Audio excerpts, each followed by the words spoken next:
কর্মীদেরকে বিএনপি নেতা কর্মীরা পুরো পাহারা দিয়ে রক্ষা করেছে।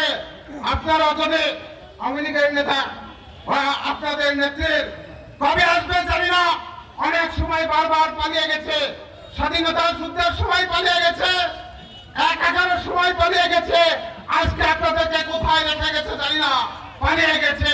সেখান থেকে আপনাদেরকে উস্কানি দিয়ে আপনাদের ক্ষতি করার চেষ্টা করছে। সেই ক্ষতিটা পা দিবেন না। আমরা বাংলাদেশের মানুষ, হিন্দু বৌদ্ধ খ্রিস্টান সকলেই ভাই ভাই হিসেবে বসবাস করছি। আজকে কৌশলে বাংলাদেশের মধ্যে দাঙ্গা সৃষ্টি করার চেষ্টা করা হচ্ছে। এই পাঠানোর ফলে আমাদেরকে কোনোভাবেই পা দিয়ে যাবে না। আমি বলতে চাই, বাংলাদেশের 18 কোটি মানুষ, 18 কোটি রাইফেল, ভারত ইচ্ছা করলেই বাংলাদেশকে যে কোনো ভাবে হুমকি ধুমকি দিয়ে মাথা নত করাতে পারবে না। এটাই স্বাধীন করেছে শহীদ রাষ্ট্রপতি জিয়া রহমান, এটাই রক্ষা করেছে বেগম খালেদা জিয়া, এটাই রক্ষা করবে তারেক রহমান। সেই কারণে আপনাদেরকে বলবো, আপনারা সকলে ঐক্যবদ্ধ থাকেন। আজকে লালপুর বাগাতিপাড়ায় মানুষের কাছে আমার কিছু আবেদন। বিগত দিনে দেশনেত্রী বেগম খালেদা জিয়া ক্ষমতায় ছিল, আমরা রাস্তা, ব্রিজ, কালভার্ট, স্কুল, কলেজ, মসজিদ, মাদ্রাসা উন্নয়ন করেছি। সেই উন্নয়নের প্রতিটা খামের সঙ্গে আমারও গ্রাম জড়িত ছিল। রঞ্জিত সরকার আছে, ওনারাও জানেন।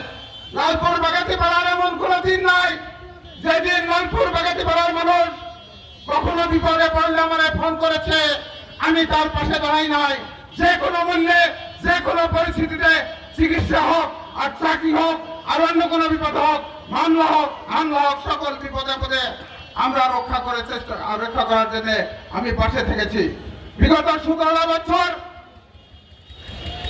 হয় রাজপথে থেকেছে, নাই ফেরানি জীবন যাপন করেছে। কখনো বা জেলখানায় গেছে, কখনো ডান্ডা বেড়ি পড়া অবস্থায়, হ্যান্ডকাপ পড়া অবস্থায় আমরা জেলখানার মধ্যে আমরা বসে থেকেছি। দিনে সারা রাত ঘুমাইতে যাই নাই। সেই অবস্থায় বিএনপি থেকে আমরা চলে যাই নাই। বিএনপিতে আছে 60 দিন পর্যন্ত দেশনেত্রী বেগম খালেদা জিয়ার পতাকা, তারেক রহমানের পতাকা দিয়ে আপনাদের পাশে থাকবো। আপনারাও খালেদা জিয়া, তারেক রহমানের পাশে থাকবেন। আজকে লালপুর বাগাতিপাড়াকে নিয়ে ষড়যন্ত্র চলছে। লালপুর বাগাতিপাড়ার মানুষকে বৈরাগী নাই, বিভিন্ন জায়গায় ধর্ণা ধরানোর ষড়যন্ত্র চলছে। এমপি যে কেউ হতে পারবে, মনোনয়ন দিলে হয়তো সে এমপি হবে, কিন্তু লালপুর বাগাতিপাড়াতে অনেকে এমপি হয়েছে, রাস্তাঘাটের কোনো উন্নয়ন হয় নাই।